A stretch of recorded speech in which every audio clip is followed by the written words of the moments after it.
¿Qué tal, amigos? Bienvenidos a su canal Tepantlato TV. En esta ocasión tenemos el gusto de recibir en estos micrófonos al doctor Roberto Acosta Torres, quien es candidato a juez civil de la Ciudad de México. Muchas gracias por acompañarnos, estimado Roberto. Al contrario, maestro, muchas gracias por la invitación. Muchas gracias a la Universidad Tepantlato por permitirme estar aquí, poder expresar mis ideas. Muchas gracias al doctor González Barrera y usted, maestro Lima, por permitirme platicar un ratito con usted. Muchas gracias, Roberto. Pues aquí estaremos platicando en estos micrófonos con el tema algunos problemas que dieron origen a la reforma judicial y cómo solucionarlos. Como he dicho, el doctor Roberto Acosta Torres tiene pues como intención principal, como su proyección profesional, participar como candidato a juez civil de la Ciudad de México. Estará sujeto a votación en la alcaldía Iztapalapa, en los distritos electorales locales 27, 29 y 31, y aparecerá en la boleta con el número 19. Entonces debemos de tener muy presente este número, el número 19, en la boleta electoral en la circunscripción de la alcaldía Iztapalapa. Muchas gracias, Roberto. ¿Qué te motivó participar en las elecciones, Roberto? ¿Qué nos puedes decir? Bueno, para empezar quiero comentarles que yo me inscribí a todos los procesos electorales, tanto locales como federales. Yo quería ser magistrado de circuito. Una materia que a mí me llama mucho la atención es el amparo, y además creo que lo manejo bien. A lo largo de mi experiencia en el lugar donde me desempeño, me ha tocado ver muchas cosas de temas de amparo, y esa materia me llamaba mucho la atención. Entonces, debo decir que en primer lugar me inscribí para las cuestiones federales, para una magistratura en materia civil. Después, al mismo tiempo, también en mi casa, que es el Tribunal Superior de Justicia, decidí participar. Fue muy simpática la situación, maestro, porque verá usted, iba avanzando el proceso y resulta que en todos los comités que yo me inscribí, resultaba yo elegible. Nada más que había una circunstancia: nadie me elegía. Eso era muy simpático porque, bueno, yo iba viendo cómo avanzaba el proceso, pero no resultaba yo electo, o más bien sorteado en la tómbola. Entonces, al final de cuentas, es el Poder Ejecutivo de la Ciudad de México quien me abre la oportunidad para participar en esta elección, y esa fue, digamos, la forma en la que llegué a estar con esta candidatura. Un viacrucis para poder llegar a esta candidatura, estimado Roberto. Pues me imagino que las emociones debieron haber estado pues muy intensas, ¿no, Roberto? Así es. Déjeme decirle, maestro, que en un principio no pensaba yo participar en esta elección. De alguna manera, igual que muchos juristas que trabajamos para la Casa de Justicia local o federal, de repente no consideramos tan adecuado este proceso electoral o la forma en que se lleva a cabo. Sin duda alguna tiene cosas buenas, cosas que son perfectibles, sin duda alguna también. Sin embargo, gracias a eso, a mi indecisión, tuve algunos problemillas para ahí conseguir toda la documentación que nos piden, ¿no? Poder conseguir documentos fehacientes que acreditaran, por ejemplo, mi residencia en la Ciudad de México. Al final de cuentas los conseguí todos y pude participar en las dos elecciones, en los dos procesos de elección, local y federal, hasta el momento en el que salgo sorteado, como dije, como juez, como candidato para juez local de la Ciudad de México en materia civil. Muchas gracias, Roberto. Pues me parece muy interesante la posición desde la cual nos vas a comentar el tema que nos ocupa el día de hoy, algunos problemas que dieron origen a la reforma judicial y cómo solucionarlos, porque tu punto de vista es tanto de adentro como funcionario judicial, como participante ya en las elecciones. Esto va a ser muy interesante en estos minutos que siguen, Roberto. Pues primeramente para poder conocerte un poco más, para en beneficio de nuestro auditorio, que conozca un poco de tu trayectoria, Roberto, y que vea que eres toda una autoridad en el tema que vamos a abordar. Tengo aquí primero que eres licenciado de Derecho por la Universidad del Tepeyac, esta que se encuentra aquí en la zona de la colonia Lindavista. Así es, en el norte de la ciudad. En el norte de la ciudad, y que es conocida con el nombre de los frailes, ¿no? Los frailes de la U del Tepeyac, que son ampliamente aficionados al deporte también del fútbol americano, ¿no, Roberto? Y hemos tenido no solamente un nombre reconocido, también hemos tenido nuestras buenas épocas. Hemos llegado a jugar en la UNEFA, sí, que es, digamos, la categoría más alta, hasta donde yo entiendo, no sé tanto de fútbol americano, pero entiendo que es como la categoría más alta en donde puede jugar un equipo de fútbol americano estudiantil. Entonces hemos formado parte de esa élite. Sí, como no, alumnos muy entusiastas. He conocido a algunos de los directivos de esa universidad. También tengo aquí que tienes la maestría con especialidad en Derecho Civil por la UNAM, y eres doctor en Derecho Civil precisamente por esta casa de estudios, la Universidad Tepantlato, y tienes diversos estudios judiciales, de redacción, de derechos humanos. ¿Qué nos puedes comentar de tu trayectoria profesional? Bueno, no profesional, sino tu trayectoria académica. Bueno, yo debo decir que además de eso que usted mencionó, maestro, también tengo una licenciatura en contaduría. Bueno, no exactamente la licenciatura en contaduría. Yo estudiaba contabilidad en la Universidad Nacional Autónoma de México, en Cuautitlán, en el campo 4. Ahí estudié contaduría, terminé mi carrera, no me titulé, sin embargo terminé todos mis créditos como contador, y al mismo tiempo yo siempre había tenido la inquietud de estudiar Derecho. Mi primera opción había sido estudiar contabilidad. Después, por obra y gracia del destino, me quedo un año más en la preparatoria. Yo digo que es cuando en ese entonces la prepa se hacía en 4 años. En realidad no se hacía en 4 años, lo que pasa es que me quedé un año más porque reprobé una materia. Sin embargo, esa circunstancia me hace tomar a mí la decisión de estudiar Derecho. Y para no desaprovechar mi pase directo que tenía a la universidad, yo estudiaba contabilidad en la mañana y en la tarde venía al Tepeyac a estudiar la carrera de Derecho. Así fue como empecé esta carrera. Al final de cuentas, a lo largo de mi camino en la universidad, me gustó o me empezó a gustar mucho más estos temas relacionados con el derecho, precisamente con la impartición de justicia.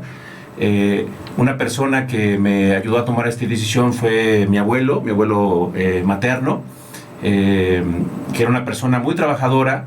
Sin embargo, al final de su vida él estaba perdiendo la vista y tenía una tiendita, una miscelánea donde la gente iba a comprar. Entonces mi abuelito ya prácticamente no veía y le pagaban, digamos, con un billete de 20, y mi abuelito daba el producto y además daba cambio de a 100 pesos, por decirlo, ¿no? Entonces nos descubrimos eso y nos molestaba que la gente fuera de esa manera, que pudiera abusar del que no tiene o del que no puede.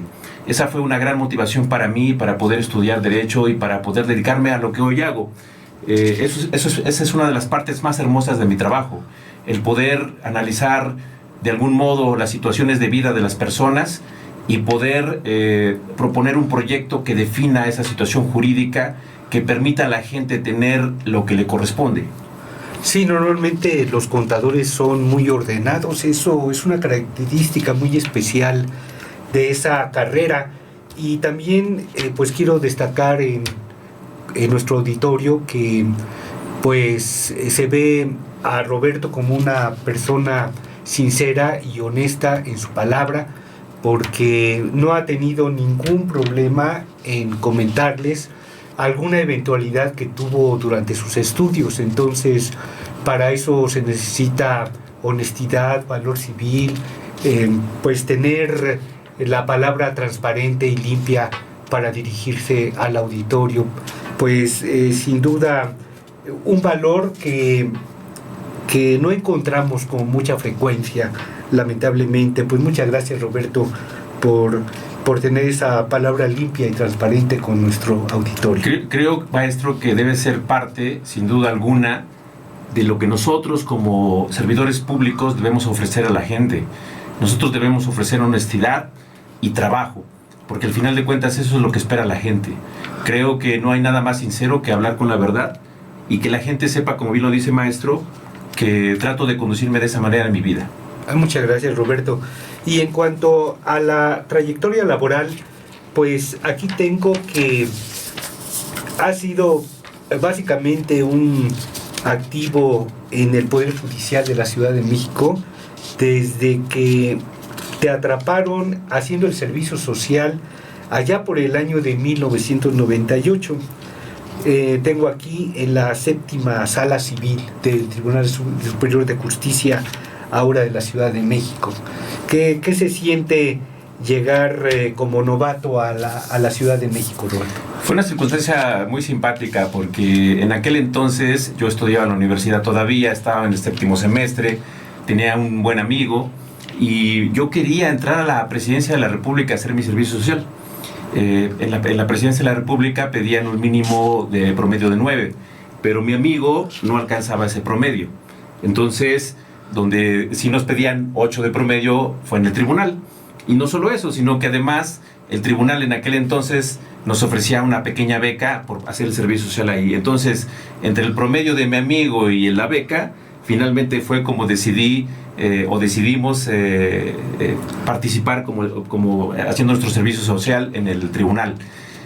Otra cosa muy simpática, maestro, es que cuando vamos a hacer el registro, yo solicito que me asignen a un juzgado en materia familiar.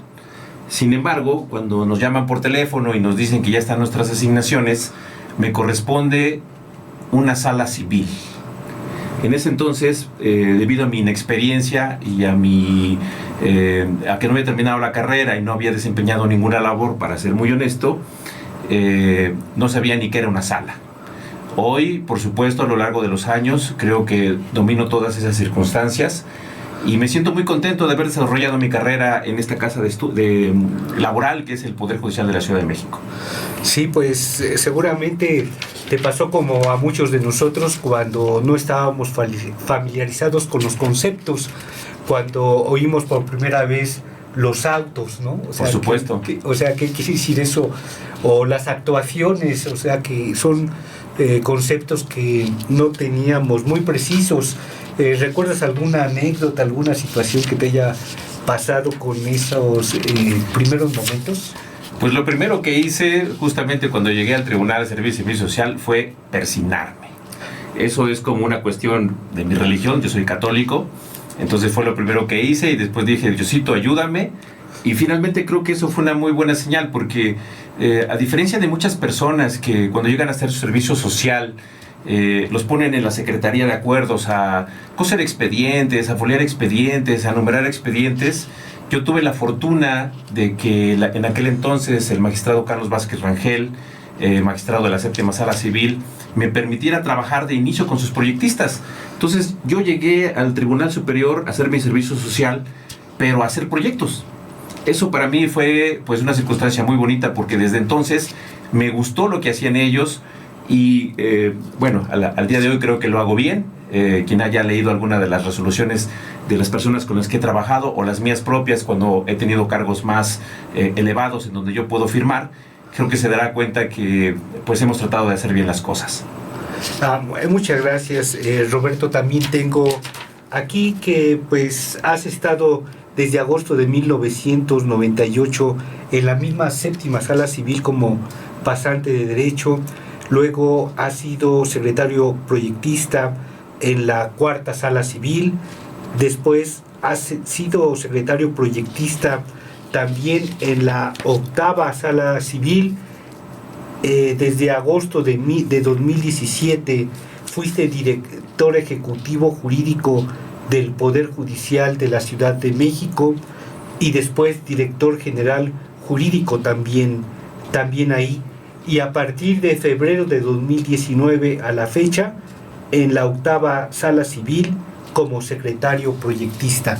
Pues vamos a un corte, estimados amigos, y continuamos platicando con nuestro ponente en breve término.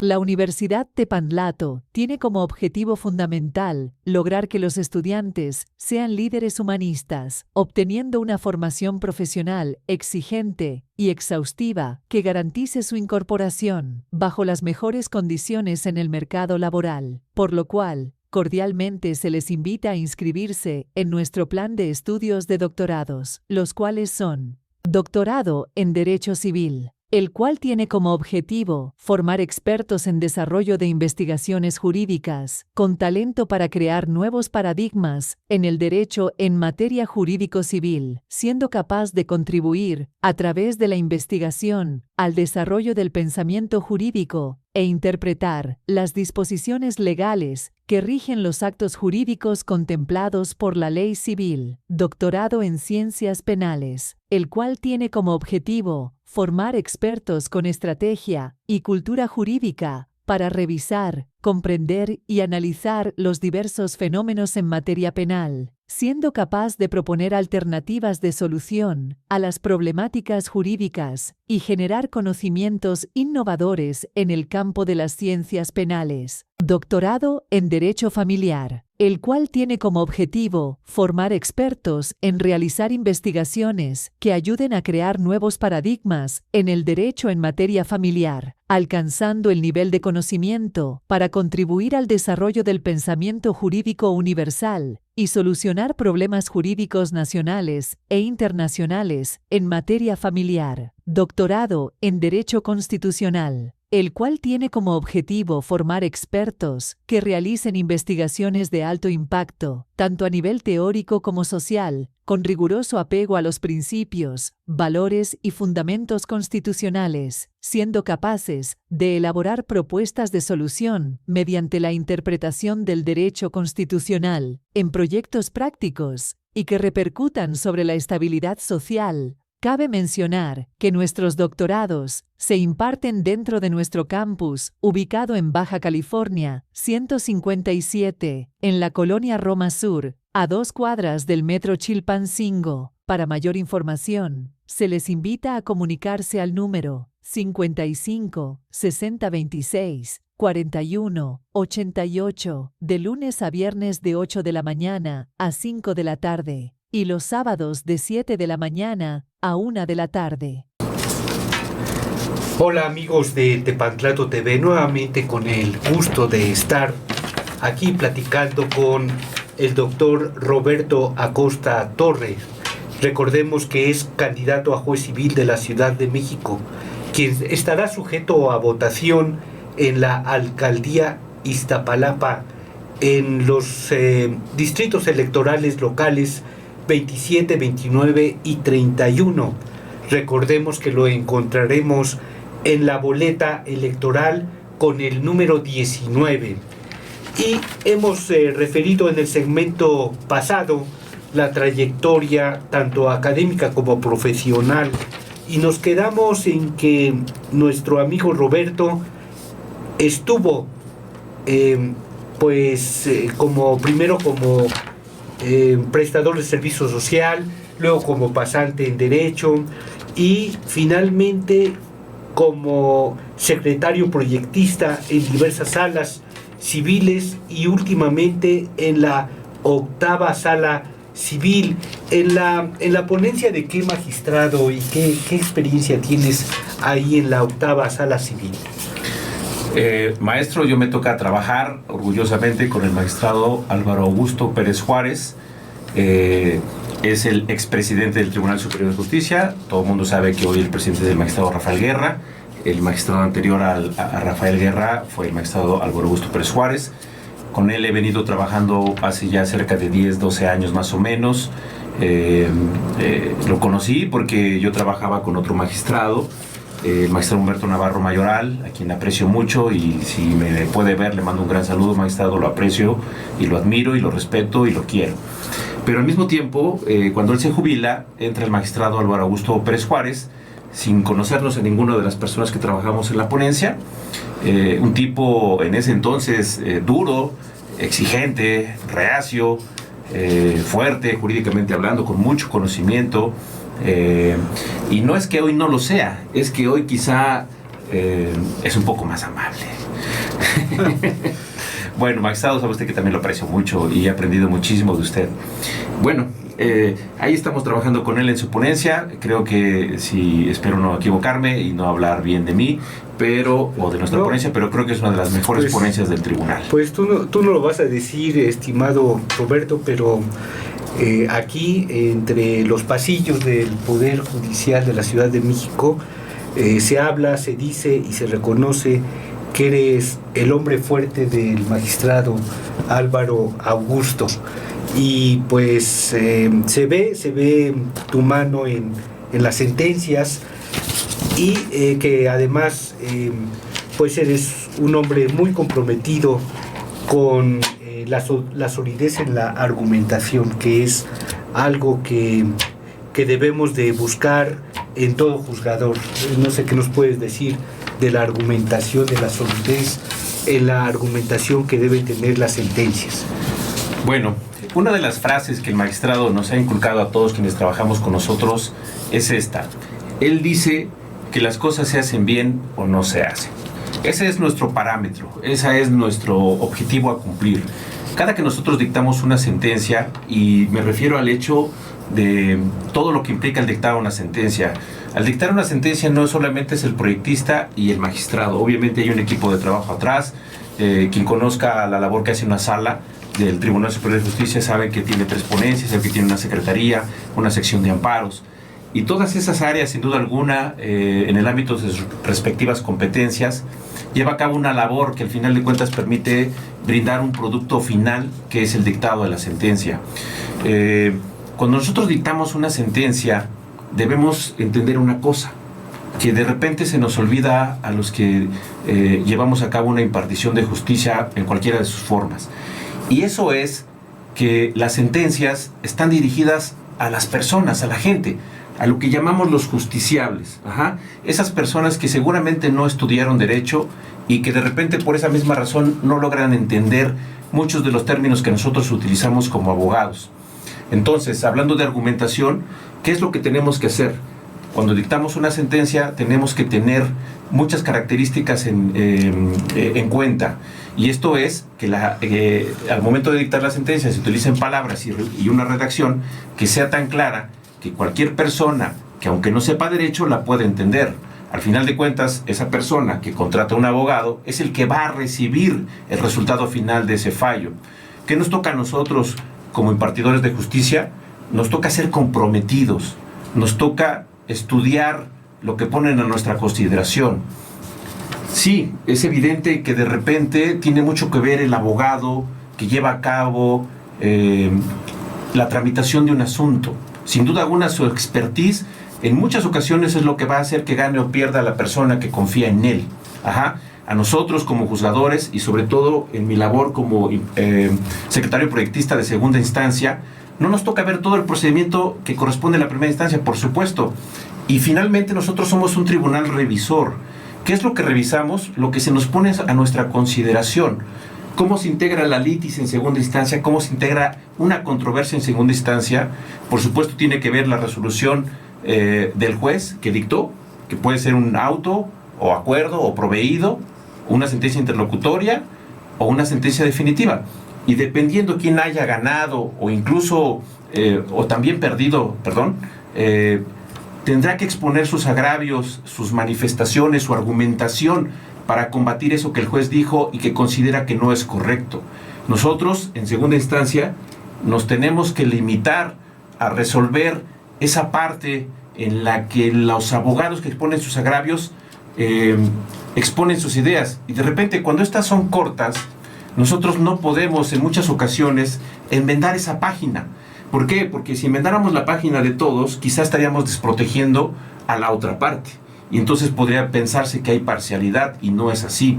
Me parece que eso va a cambiar bastante con la implementación ya cuando esté a fondo del Código Nacional de Procedimientos Civiles.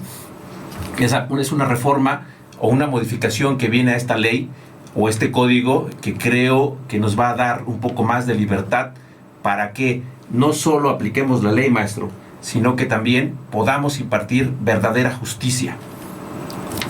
Excelente, pues es un punto de luz, un punto de esperanza este Código Nacional de Procedimientos Civiles y Familiares. Pues bien, estimados amigos, desde esta perspectiva, porque vemos que nuestro amigo Roberto pues tiene una carrera judicial, pues empezó en el tribunal desde la prestación de su servicio social, después como pasante en Derecho, después como secretario proyectista, llegó a ser director ejecutivo jurídico del Poder Judicial de la Ciudad de México y después director general jurídico. Entonces, desde esta perspectiva, pues ya iremos abordando el tema que nos reúne en esta ocasión, algunos problemas que dieron origen a la reforma judicial y cómo solucionarlos. Pues, ¿cómo ves desde el interior del Poder Judicial de la Ciudad de México, cómo ves la reforma judicial? Qué buena pregunta y además qué comprometedora pregunta. Sin duda, sin duda. Es difícil. La verdad de las cosas es que yo creo que podemos dividir esta pregunta en lo que podría yo llamar dos tipos de opinión. La opinión de la gente que trabajamos en el tribunal o en alguna casa de justicia, que tenemos una carrera judicial o que hemos buscado desempeñarla, y la parte o la visión que tiene el abogado de afuera, digamos, el abogado que se dedica a litigar el asunto o el abogado que no ha litigado incluso, pero que tiene aspiraciones de llegar a ser juez o magistrado, local o federal, ministro incluso. Sin embargo, creo que sin buscar pretender ofender absolutamente a nadie, creo que de repente la gente que no ha tenido una experiencia judicial pudiera pensar equivocadamente que ser impartidor de justicia es fácil. De repente vemos a muchos abogados litigantes enojados con los juzgadores, y muchas veces con cierta razón, pero otras no tantas. Yo entiendo perfectamente que cada persona, que cada litigante está buscando que su asunto salga de la mejor manera y lo más rápido posible. A veces por las cargas de trabajo que tiene el tribunal eso no es humanamente posible. Eso no quiere decir que el juzgador tiene una justificación. Eso lo único que quiere decir es que el juzgador debe ser todavía más comprometido. Ser impartidor de justicia es una cuestión que debe ser algo que debe tener uno como vocación. Ser impartidor de justicia no lo va a volver uno rico. Quien considere que está haciendo un examen para ser, que está buscando ser candidato para ser juez o magistrado y volverse rico de esa manera, está muy equivocado. La impartición de justicia debe ser un compromiso que solamente se adquiere con la práctica. Creo que el proceso electoral nos va a dejar cosas buenas, pero otras que también van a ser perfectibles. Esta parte de convocar a toda la ciudadanía que tiene el carácter de abogado y poder participar cumpliendo ciertas características, promedios mínimos, especialidades en ciertas materias, cierta experiencia, está muy bien. Sin embargo, eso no quiere decir que sean candidatos idóneos. Me parece que tarde o temprano, maestro, y espero más temprano que tarde, tendremos que regresar a la carrera judicial y a los exámenes de oposición. Eso sí, con ciertas circunstancias. ¿Qué circunstancias? Sin duda alguna, la transparencia. Un proceso electoral quizá esté bien, pero tiene que tener sin duda alguna momentos en los que las personas aspirantes puedan demostrar su capacidad jurídica, pero su capacidad jurídica de juzgar, porque lo que se está jugando en este momento es precisamente la impartición de justicia, no quién es mejor o peor abogado, quién tiene mejores o peores estrategias. Se está juzgando o se está buscando una persona que tenga esa vocación para juzgar y tenga la facultad de servir y el gusto de servir a los demás. Eso no es fácil, se requiere compromiso. Pasar horas estudiando los argumentos que ponen las personas, las sentencias de los jueces, poder tener un debate interno y externo a veces para decidir qué es lo mejor y entender con sinceridad y con empatía los problemas que tienen a su consideración los jueces, es algo vital para la impartición de justicia.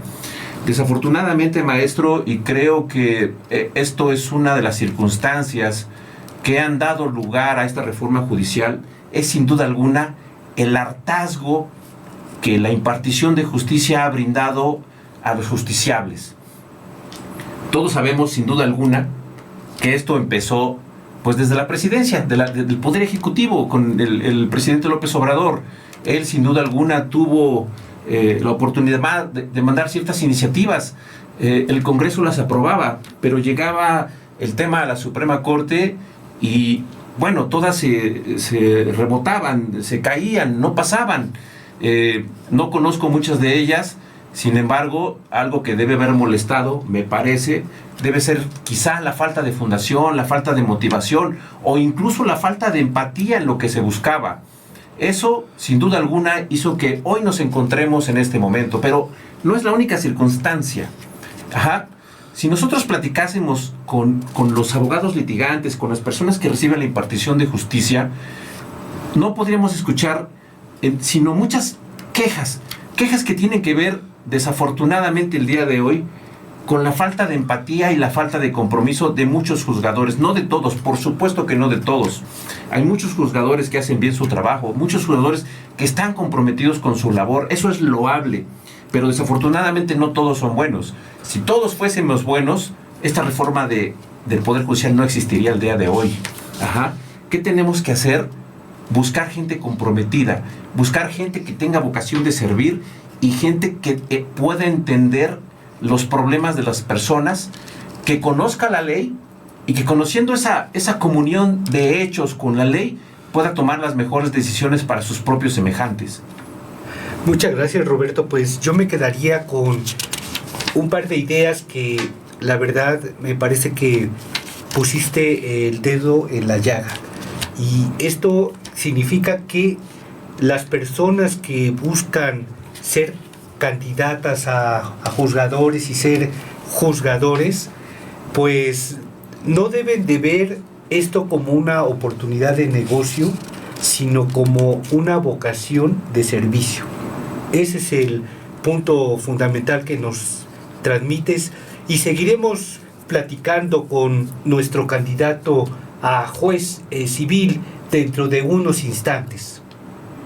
La Universidad Tepantlato tiene como objetivo fundamental lograr que los estudiantes sean líderes humanistas, obteniendo una formación profesional exigente y exhaustiva que garantice su incorporación bajo las mejores condiciones en el mercado laboral, por lo cual, cordialmente, se les invita a inscribirse en nuestro plan de estudios de licenciaturas, las cuales son: Licenciatura en Derecho, la cual tiene como objetivo formar profesionales con los conocimientos teóricos y metodológicos de la investigación científica que les permitan postular principios sobre la construcción teórica y epistemológica del derecho y de los demás objetos específicos que se estudian, para solucionar problemas inherentes al orden jurídico de los organismos sociales, así como a nivel individual. Licenciatura en Ingeniería en Tecnologías de la Información, la cual tiene como objetivo formar profesionales capaces de plantear y controlar los servicios en los sistemas de información para satisfacer las necesidades organizacionales empresariales, de tal forma que nuestros egresados puedan incorporarse al mundo laboral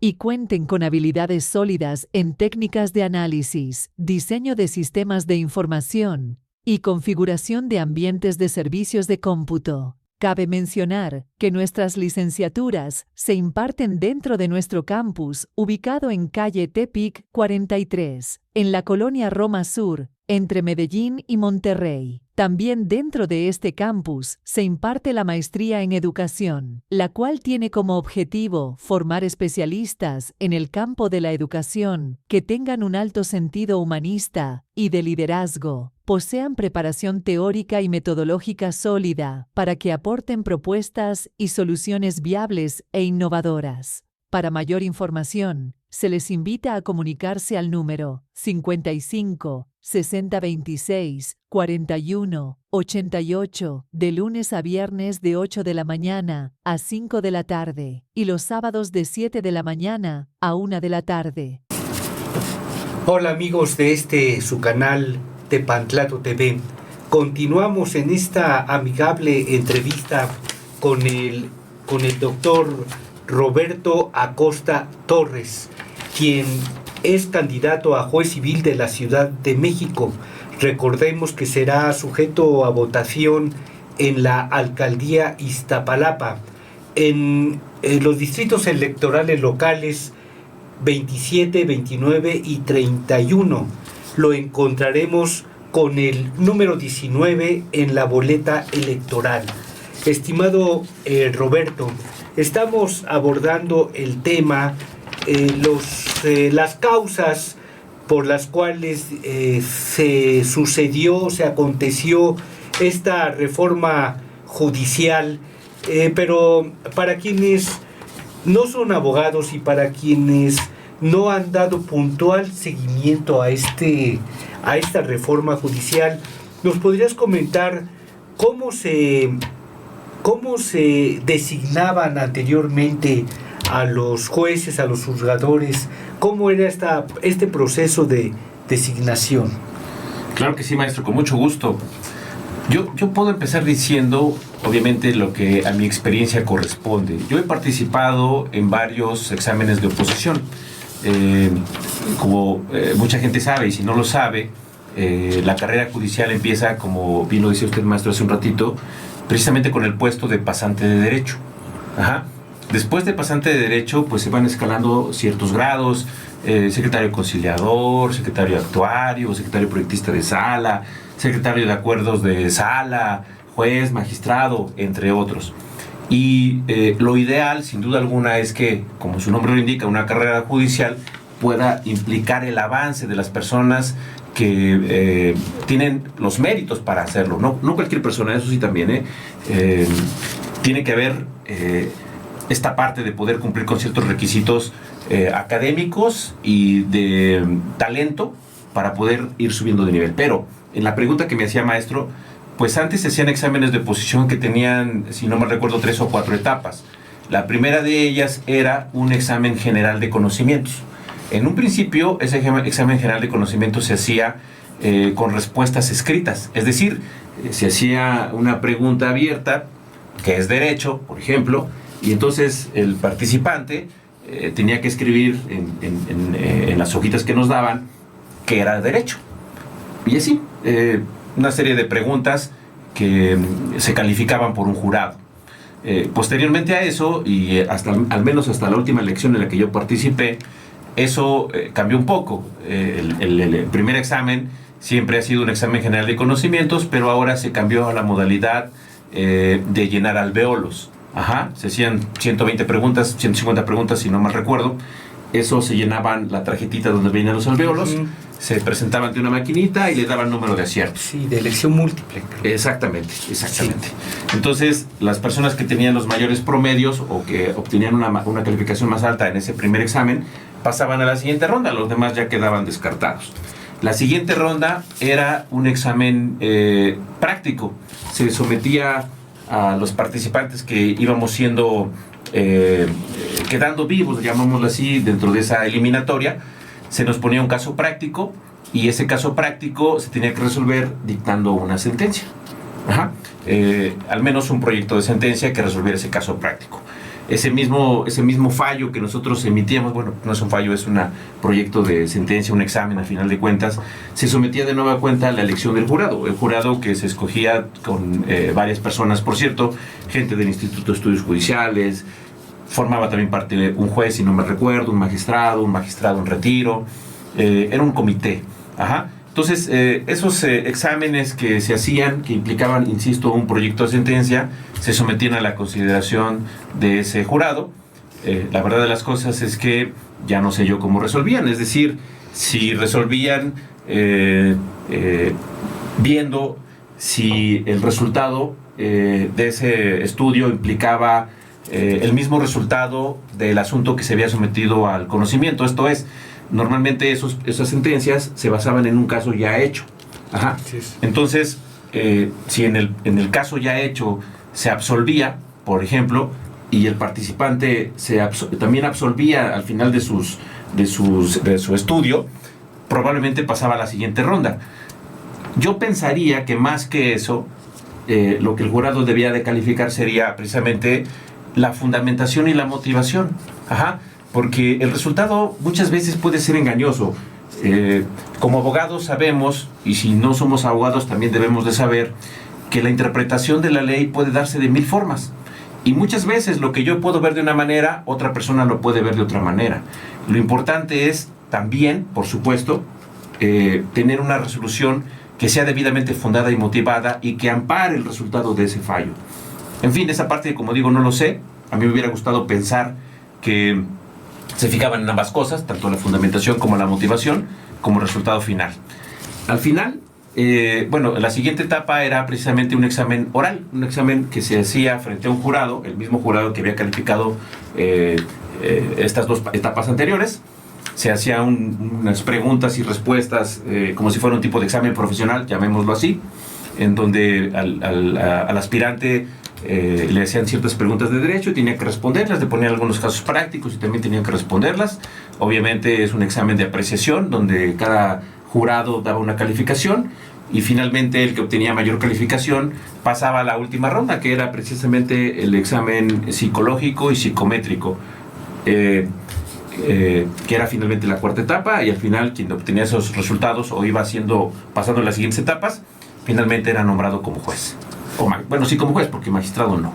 Muchas gracias, Roberto. Esto es lo que sucedía antes de la reforma judicial.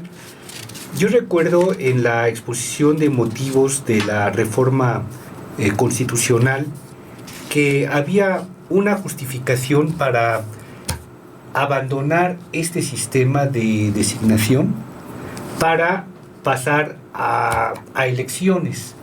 Y esa justificación que estaba en la exposición de motivos tenía mucha referencia a lo que comentabas, que una de las causas que detonaron la reforma judicial era precisamente que las iniciativas presidenciales que eran aprobadas en el Congreso de la Unión e incluso eran reformas constitucionales que eran aprobadas por las legislaturas de los estados, pues rebotaban cuando llegaban a la Suprema Corte de Justicia de la Nación.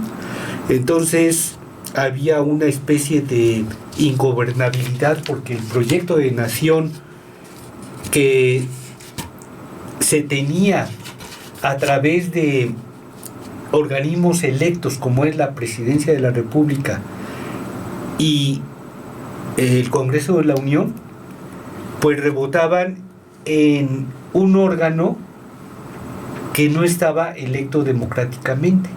Ese era el tema que abordaba la exposición de motivos. ¿Cómo es posible que quienes tienen justificación democrática, como es la presidencia y el Congreso,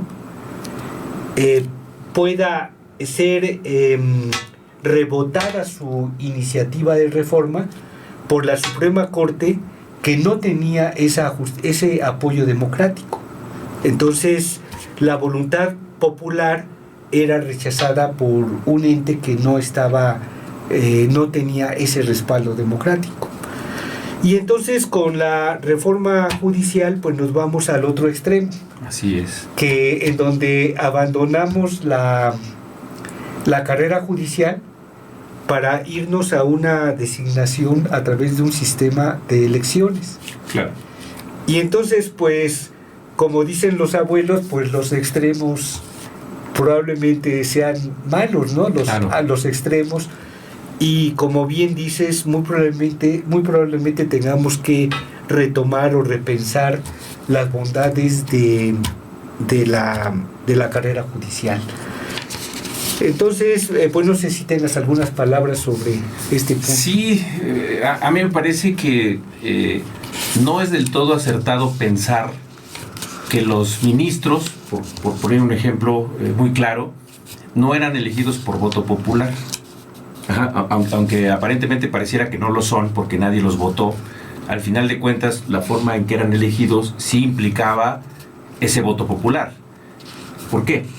De acuerdo con la forma que la Constitución anteriormente preveía para este tipo de elecciones de ministros, recordemos que eran elegidos a través de 3 propuestas que presentaba el presidente de la República.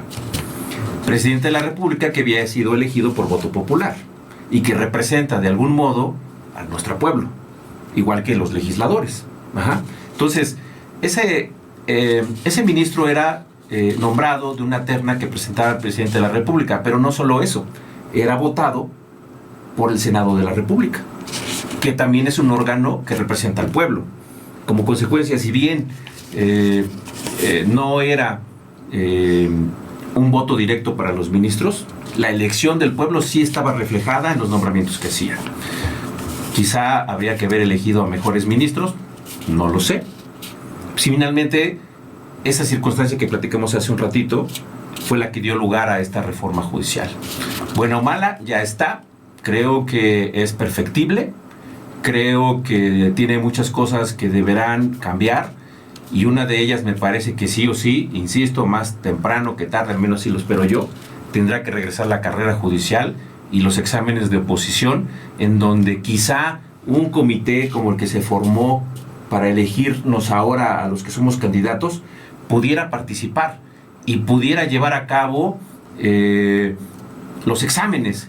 Los comités fueron integrados por gente destacada del derecho, no es cualquier persona quien nos vino a elegir a nosotros. Ajá.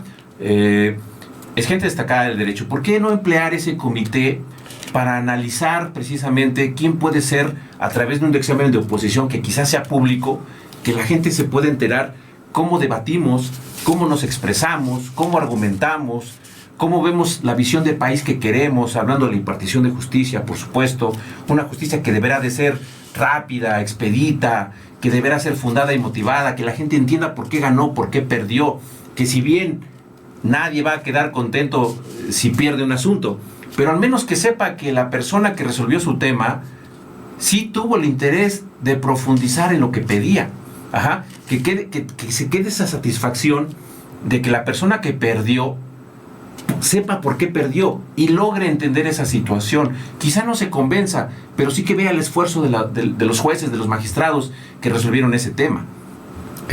Perfectamente, y digamos que con lo que estamos comentando es una prueba de cómo a nuestro auditorio, de cómo se puede ver el derecho de diferentes formas, ¿no? Porque la exposición de motivos justifica que la Corte, pues no puede un tribunal que no tiene respaldo democrático oponerse a otros poderes que sí tienen una justificación democrática. Pero como bien lo dices, también puede verse como que sí tienen un respaldo democrático porque pues tienen a su favor una especie de elección indirecta. Claro. O sea, no es una elección directa de los votantes, pero sí es una elección a través de sus representantes, como bien dice Roberto. Entonces, este es un ejemplo claro de cómo se puede ver el mismo tema de diferente ángulo, como bien lo comentan. Claro, al final de cuentas no olvidemos que los legisladores son los representantes del pueblo. Si los legisladores, diputados, senadores, Congreso, aprueban a los ministros que fueron propuestos por el presidente, pues es claro que el pueblo, al final de cuentas, es el quien lo está eligiendo. Bueno, al menos así lo veo yo. Así es, estimado Roberto.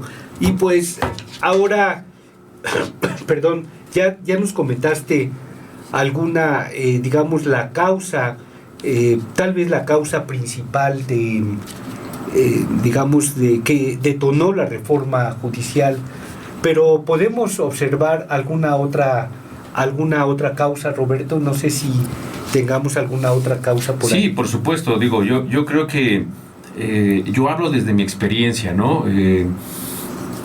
A veces vemos, como lo he dicho, la falta de compromiso de algunos juzgadores, de algunas personas que nos dedicamos a esto, ¿no?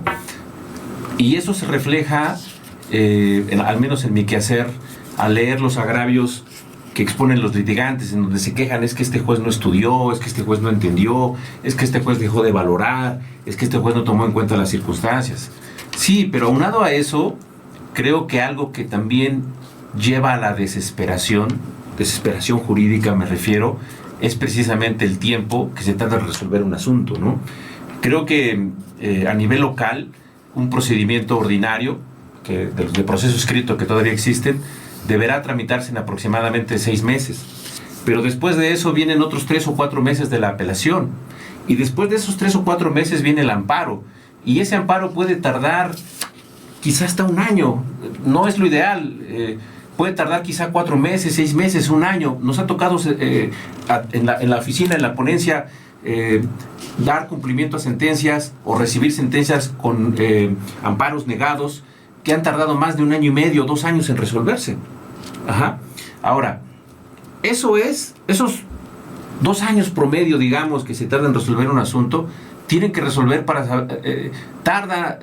es el tiempo que se tarda para poder saber quién tiene la razón.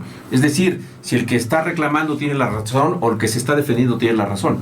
Pero en el caso de que se tenga una sentencia condenatoria que deba ser ejecutada, empieza otro viacrucis, ¿no? Viacrucis en el que de repente pareciera que es más difícil o más tardado ejecutar el asunto que ganarlo. Así es, has descrito la cruda realidad con esa sinceridad de Roberto, y pues vamos a ahondar en este tema en unos minutos más, Roberto. Con mucho gusto. Para nuestro último segmento. Con mucho gusto. La Universidad Tepantlato tiene como objetivo fundamental lograr que los estudiantes sean líderes humanistas, obteniendo una formación profesional exigente y exhaustiva que garantice su incorporación bajo las mejores condiciones en el mercado laboral, por lo cual, cordialmente, se les invita a inscribirse en nuestro plan de estudios de maestrías, las cuales son: Maestría en Juicios Orales, la cual tiene como objetivo formar expertos en el campo del juicio oral, capaces de manejar las herramientas conceptuales, metodológicas y técnicas de litigación inherentes a sus procedimientos. Maestría en Derecho Civil, la cual tiene como objetivo que los egresados apliquen las normas que regulan los atributos jurídicos de las personas e integrar las disposiciones legales que rigen los actos jurídicos de los particulares contemplados por la ley civil, así como desempeñarse en las áreas de jurisprudencia y legislación para dar solución a las diversas problemáticas del ámbito civil, ejerciendo la adecuada procuración y administración jurídica en beneficio de la sociedad. Maestría en Ciencias Penales, la cual tiene como objetivo formar maestros expertos sumamente competentes para analizar las ciencias jurídico-penales y solucionar problemas relacionados tanto con la comisión de delitos como con la tipificación de las sanciones aplicables, de acuerdo con las normas que en materia penal existen. Maestría en Derecho de Amparo, la cual tiene como objetivo formar maestros juristas capaces de analizar, aplicar y transmitir el derecho de amparo con un sentido ético y humanista a través de los principios constitucionales y legales del juicio de amparo. Maestría en Derecho Familiar, la cual tiene como objetivo formar maestros de excelencia que observan los derechos humanos consagrados en la Constitución Política de los Estados Unidos Mexicanos, bajo la preferencia de normas internacionales en los procedimientos de la materia familiar. Cabe mencionar que nuestras maestrías se imparten dentro de nuestro campus, ubicado en Baja California, 157, en la colonia Roma Sur, a 2 cuadras del Metro Chilpancingo.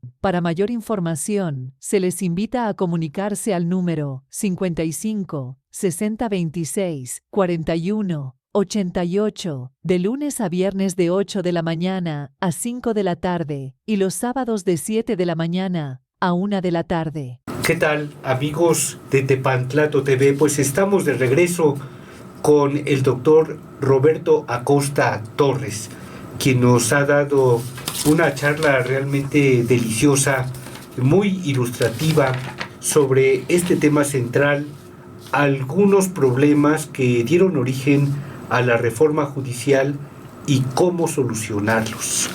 Entonces, pues ya hemos dicho que hemos referido varias circunstancias que detonaron esta reforma judicial, que por cierto ha cambiado o va a cambiar la vida de muchos juzgadores, Roberto. Pues no tenía prevista esta pregunta, pero se me antoja preguntarte, Roberto, ¿cómo viven los juzgadores que pues de un momento a otro ya no tienen su puesto fijo, porque eran prácticamente inamovibles, ¿no?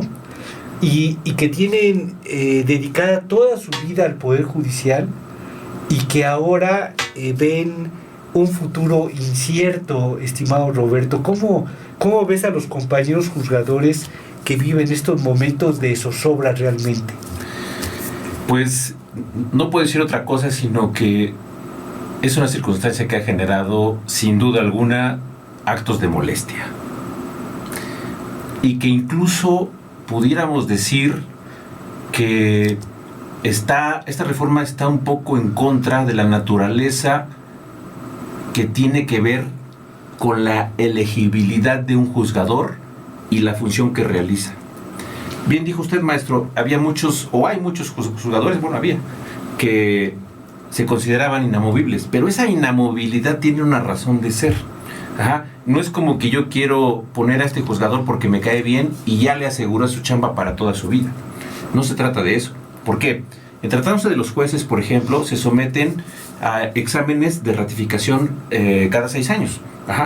Posteriormente, en una última reforma que hubo, la ley orgánica, después de 6 años, igual que los magistrados, si son ratificados, entonces tienen una estabilidad temporal hasta que se retiren, hasta los 70 años.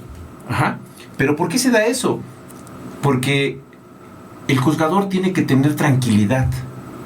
El juzgador se debe de sentir cómodo en su labor. Tiene que tener una labor que sea bien retribuida, no en exceso, pero sí bien retribuida. ¿Por qué? Porque ese tipo de cosas son precisamente las que evitan la corrupción. Si un juzgador goza de un salario digno, no tendrá que buscar en otro lado esos ingresos que le pudieran hacer falta. El que hoy un juez o magistrado esté siendo limitado de su puesto, que no necesariamente lo van a quitar, porque hay muchos juzgadores que decidieron participar en la contienda y podrán ser electos y continuar en sus labores con la nueva reforma que se está implementando. Sobre todo los jóvenes, ¿verdad? Los jóvenes por juzgadores, supuesto. Porque los de edad avanzada, pues muchos optan por la jubilación. Así es. Pero los jóvenes que no tienen edad de jubilación, pues muchos de ellos se animan, ¿no, Roberto? Claro. Ahora, lo interesante de esto, estimado maestro, es para la ciudadanía, ¿a quién van a elegir? Recordemos que si se hizo esta reforma judicial es porque se estimó que los actuales juzgadores no funcionan. Porque si funcionaran, entonces no habría la necesidad de llevar a cabo una reforma judicial. Y esto no quiere decir que las personas que están actualmente fungiendo como juzgadores son malas, o todas sean malas. Lo interesante para la ciudadanía es saber quién sí es bueno y quién no. Creo que es un aspecto que tendrá que mejorar para la próxima elección del 2027, si es que esta se lleva a cabo. Es decir, todos los jueces y magistrados que quisieron tienen la oportunidad de participar. Pero si van a volver a participar y van a volver a ser electos, ¿no entonces será pan con lo mismo?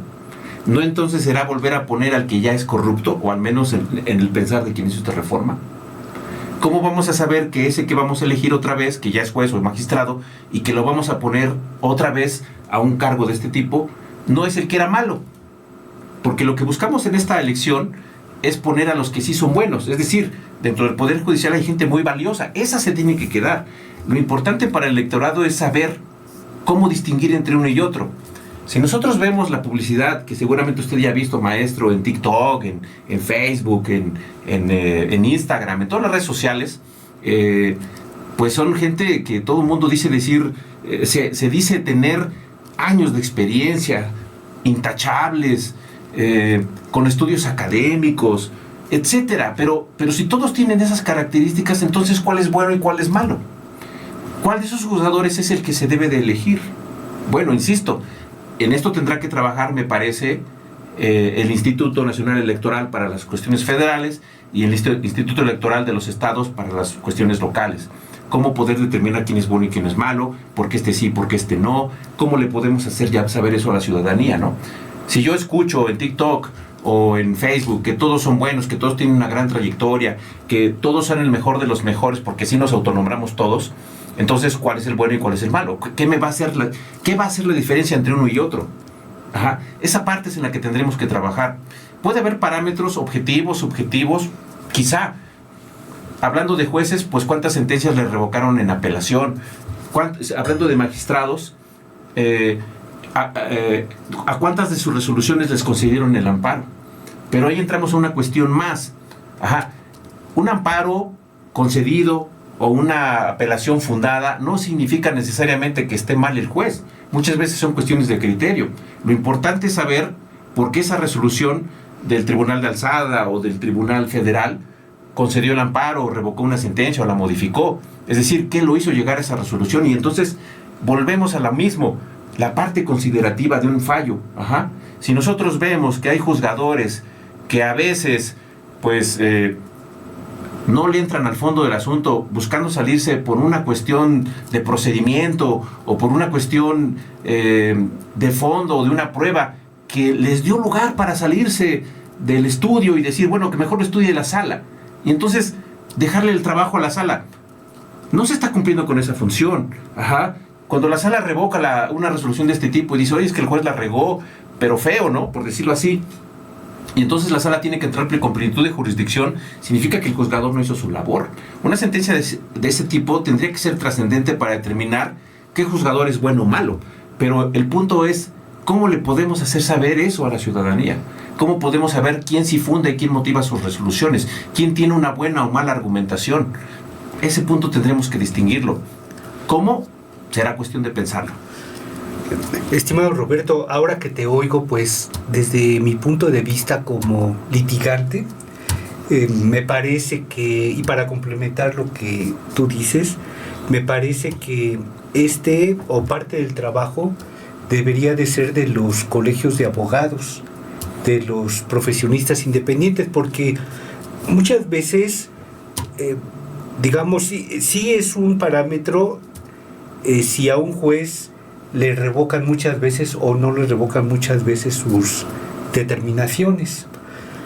Pero aún en la Suprema Corte de Justicia de la Nación, lo que diga la Suprema Corte no siempre, digamos, que es lo mejor fundado y motivado. O sea, ni siquiera a ese nivel, digamos, no podemos decir que las sentencias de la Suprema Corte sean totalmente incuestionables y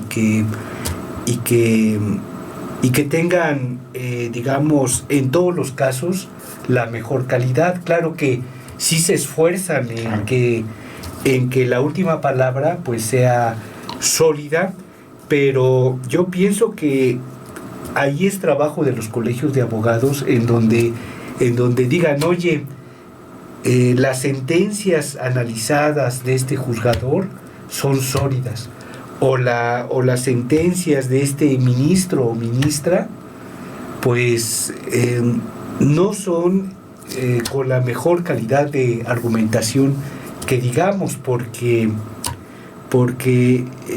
o sea, sí realmente pues por ejemplo yo como abogado sí podría poner en un marco una sentencia bien fundada o una sentencia que está terriblemente fundada y motivada. Creo que... Maestro, permítame poner un ejemplo. Adelante con el ejemplo, Roberto. De repente llegamos a cosas absurdas, ¿no? Quienes sabemos un poco de derecho, sabemos que hay dos tipos de nulidades. Nulidad absoluta y nulidad relativa. La nulidad absoluta tiene que ver con elementos de existencia de los actos jurídicos. Por regla general, los elementos de existencia son dos, el consentimiento y el objeto. El consentimiento, que implica la voluntad de las partes. ¿Cómo se plasma la voluntad de las partes? Digamos que para nuestro auditorio, que no es experto en derecho, la voluntad de las partes se representa a través de la firma de un contrato. Esa firma representa la voluntad de obligarse en esos términos. Sin embargo, si un contrato no tiene esa voluntad, el contrato o el acto jurídico es nulo. Déjeme contarle que el otro día nos encontramos con una resolución de un juzgador, que me encantaría decir su nombre, pero que no lo voy a decir porque pues no me parece adecuado. Sin embargo, resulta que presentan un contrato y la parte contraria a la que presenta el contrato lo impugna de falso. Y se ofrecen pruebas periciales. Esas periciales son en caligrafía, en grafoscopía, para determinar si realmente la persona a la que se le atribuye la firma realmente la puso de su puño y letra. El resultado fue, después de las 3 periciales, autor, demandado y el perito tercero en discordia, es que esa firma no había sido puesta del puño y letra de la persona que se le atribuía. Sin embargo, esa circunstancia no fue considerada por el juzgador por una razón, que aparentemente pudiera ser válida, pero que realmente de fondo y jurídicamente no lo es. ¿Cuál fue esa razón? El hecho de que la persona a la que se le atribuye la firma había presentado ese documento en un diverso juicio. Sin embargo, el juez dijo, bueno, en este juicio, la persona que estaba impugnando de firma la falsa, que no era el suscriptor, por cierto, dijo, tú no tienes facultades para impugnar esa firma porque tú no participaste de ese acto jurídico. Sin embargo, al juzgador se le olvidó que se demostró que la firma no fue puesta del puño y letra de la persona a la que se le atribuía. ¿Qué significa eso? Que no tenía el consentimiento de esa persona. Y si no tenía el consentimiento, ese acto jurídico es nulo, es inexistente, es como si no existiera, pues no está ese contrato en la vida jurídica de nadie. Entonces, la nada no es posible ser ratificada, ¿me entiende? Así es. Y sin embargo, el juez dijo, bueno, como vino a ratificarlo esta firma, la persona que supuestamente la hizo, entonces el acto jurídico es válido.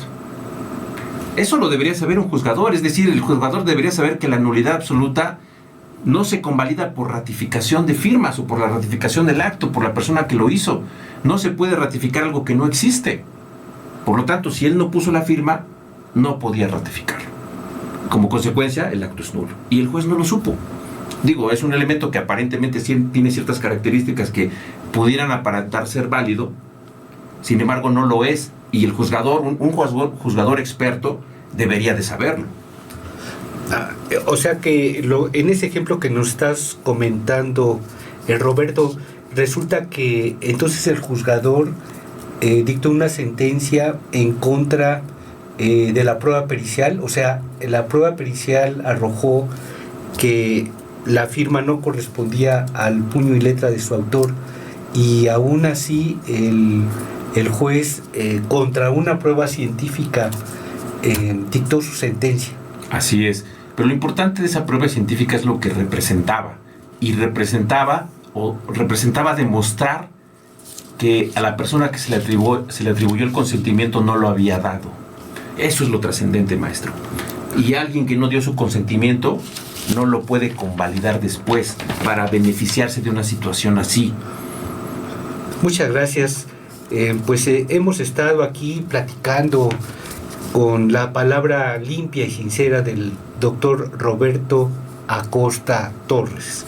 Recordemos que él es candidato a juez civil de la Ciudad de México, quien será sometido a votación en la alcaldía Iztapalapa, precisamente en los distritos electorales locales 27, 29 y 31, y lo encontraremos en la boleta electoral con el número 19.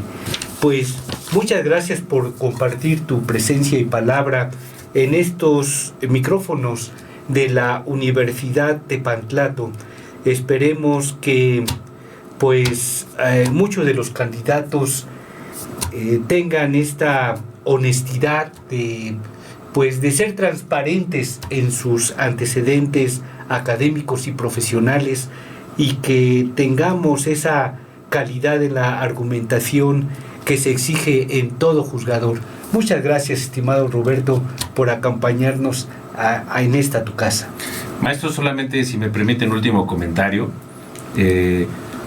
decirle a las personas que nos hacen favor de ver que el Poder Judicial, a través de jueces y magistrados local o federal, es un artífice de la paz social. Nosotros tenemos paz en nuestro país precisamente por la labor que llevan a cabo los juzgadores que forman parte del Poder Judicial. Solamente recordemos que en esta elección nos estamos jugando de alguna manera esa paz social. Creo que es un punto importante para hacerles saber a las personas que nos ven, para que cuando emitan su voto vayan a hacerlo de manera informada y consciente. Creo que eso asegurará que México sea un país que cada día pueda ser un poco más limpio y un poco más tranquilo y seguro.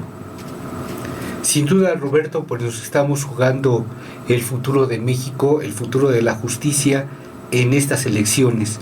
Muchas gracias, estimado doctor Roberto Acosta Torres. Hasta muy pronto y que tengamos unas elecciones limpias y transparentes. Muchas gracias, doctor. Estimado maestro, muchas gracias. Hasta muy pronto. Gracias, maestro. Hasta luego.